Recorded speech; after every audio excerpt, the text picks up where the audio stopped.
Hi everyone, welcome back. Hope everyone's doing well.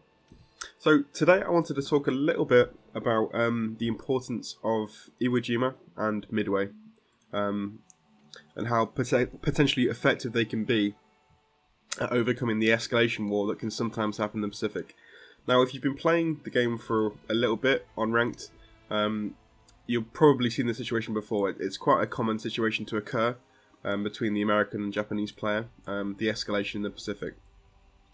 It's a situation where both players want to obviously match the other player's fleet. They don't want to fall behind, because if an attack potentially comes in, they want to be ready to defend Japan, the Japanese, and obviously the Western United States, San Francisco, for the American player. Now, the reason this can become very stalematy is the attacker in this situation will always have the disadvantage. Assuming the numbers are even, or the power of the fleet is even between both players, the attacker will always have the worst situation. Obviously, the reason before that is the defensive fleet has significant bonuses over the attackers, mainly being obviously the carriers defending on a 2 as opposed to a 1, and the fighters defending on a 4 as opposed to a 3. So when you attack a fleet, you lose quite a bit of the balance of power shifts quite heavily. And obviously when the fleet is even, that can be huge. That can be a game changer. Obviously, fighters are a very common defensive unit because of this reason. They're really good defensively. But that can obviously mean this happens frequently, because neither player wants to really move out, because they know if they attack, they're going to lose their defensive bonuses. They would much rather take a fight on the defense as opposed to attacking. There is a small bonus, I suppose, to attacking with a sub, but again, in an escalation war, I don't often see subs being used. I think that it's more the fighters, battleships, and carriers that they frequently, the numbers of those I think are more important than the submarines, because of the attack power again and defensive power is so much stronger. There's more common to see less subs and more of the battleships and fighters and carriers. So the question: how do you attack the enemy fleet as either Japan or the US and maintain your offensive ability? How do you keep it a reasonably level playing field, given the fact that you're going to be against the odds when you attack? You're giving the enemy the defensive bonuses. How do you maintain the attack power, the level playing field? One of the strategies that could be employed is this: going for either Iwo Jima or Midway, and utilising bombers. Now, in terms of the spacing, we are currently, where the fleets sit, we're 3 spaces between each other. So we obviously can't attack in one move. It takes 2 moves to actually attack. Also initiate attack from one player. And the nice thing about where these islands are placed, they are 1 sea zone away from where the fleets are going to be situated. So what you could do, this is an option.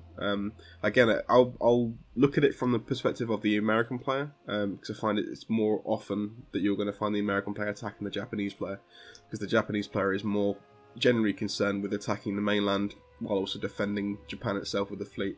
They're not normally looking to attack the Americans. Again, they're going to sit back with their fleet and then try and help out the Germans against Russia and Britain. So, as the Americans, moving forward, building bombers. If you build a bomber, this bomber here, this is the one you start with, they can help out in the fight on the eastern side of Japan. As you see, they can go 1, 2, 3, 4, 5, 6, and land back into Iwo Jima. So the idea of the strategy would be, if you had the advantage, I would say you would need to have at least the fleet advantage before you moved out, because it's going to be difficult, even if you're evenly placed. I'll explain this a bit later on as well, but the way the moves work as well, the timing of the moves, as the American player, you would need to have the advantage moving out if this was going to work. But if you had a clear fleet advantage and you wanted to press it, a good way to really emphasize that would be to, for example, if we moved out on round 3 here, we would move the fleet, capture Iwo Jima, and build. Normally, given the IPC available at this kind of stage in the game, America more often than not will have 38 IPC, given the fact they've lost 4 territories in China. So that's enough for 3 bombers, possibly 4 if you were carefully banking here and there. But for the sake of argument, we'll just say you got 3 3 bombers on that purchase. So at the beginning of round, or the end of round 4 rather, you'd be sitting in the season 59 with control of Iwo Jima and 4 bombers in Western United States. This is going to allow you to then attack the fleet with the extra firepower from the bombers. So obviously you can't reinforce with more fleet, because once you move out, any fleet you build on the rounds you move out will not be able to reach this sea zone 60 in the upcoming battle. So you need something that's got the longest range, and the thing that's got the longest range is the bombers.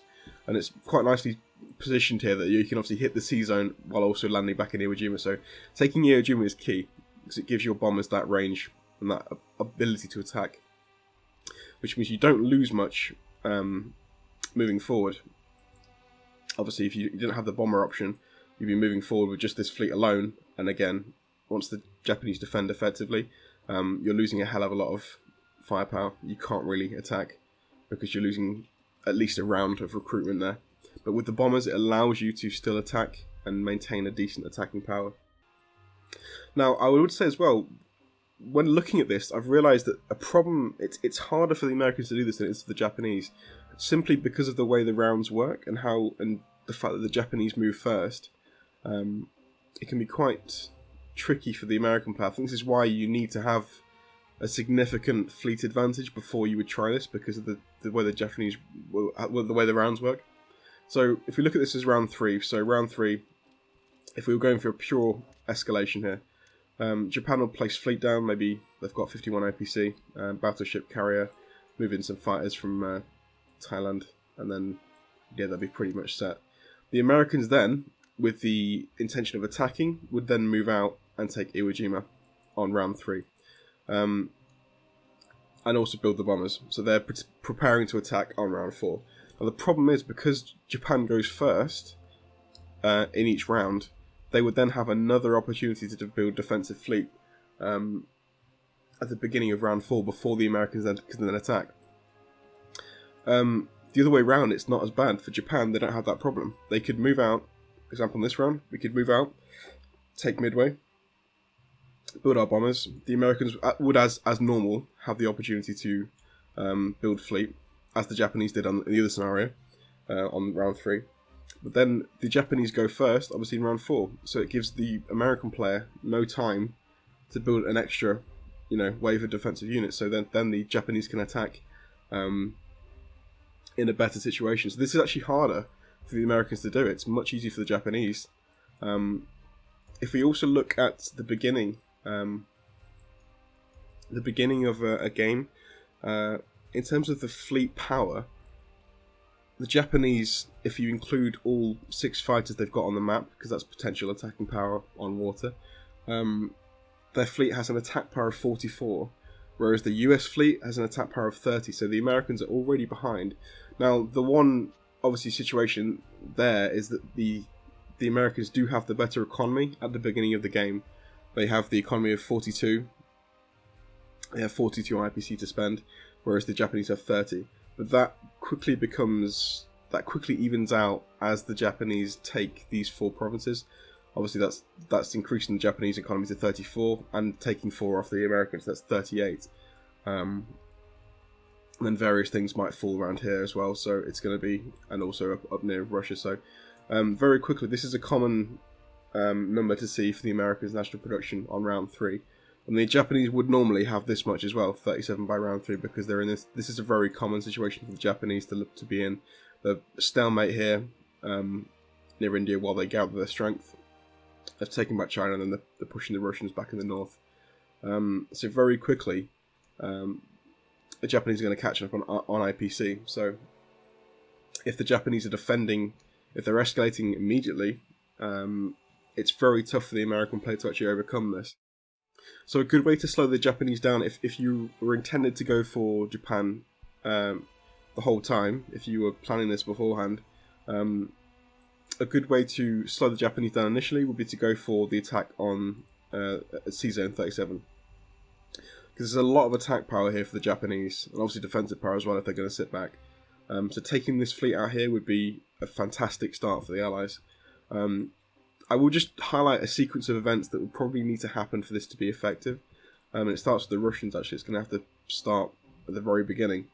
I find a common move, if the Germans have this bomber available, what you'll sometimes see is the Germans go for an attack on Egypt, because they'll be able to combine tank infantry, the transport, tank infantry, and then the bomber, and then they'll be able to overwhelm Egypt. More often than not, there's a good chance of them taking that, given those troop numbers. Which then undermines, obviously, Britain's position here. They're going to have to focus, because they don't want to lose Africa. So this fighter then becomes more important on taking back... They've lost a fighter already here, which is crucial, again, to the key... crucial to the battle in the Pacific here. And then if they lose Egypt as well, they're going to be reinforcing this with what they've got here, and obviously helping out with some bombardments and fighter attacks. So it's really important then, imperative, that the Russian player takes out this bomber on round 1. This needs to die to prevent this from happening. Because if Egypt falls, this fighter falls, this then means this attack is not going to be valid. It's going to be extremely dangerous to do that. You'd be way behind the odds, and it's just not practical. So if the bomber falls, and you take this, the odds of winning this battle are between 55 and 60%. So it's not a fantastic battle odds-wise, it's very close. But it does mean if you can do this, if you can take this fleet out, then you're giving the Americans a big leg up in the escalation war. They immediately will have a pretty much a level playing field for them then to expand on, because again, initially on rounds 1 and 2, they will have the better economy. And if they're spending purely on water, then they're going to have a stronger fleet moving forward. So if you're going to go for Japan as the Americans, I think this is the way to do it. Take out this fleet here. Take out the bomber first. Take out the fleet, and then start the escalation, and you will have a stronger fleet by the time you're ready to move out. So that's the way to do it. I think, yeah, as the Japanese, they definitely have the better time of this. It's a harder task for the Americans. If things have to go right in order for them to actually, I think, win this escalation war.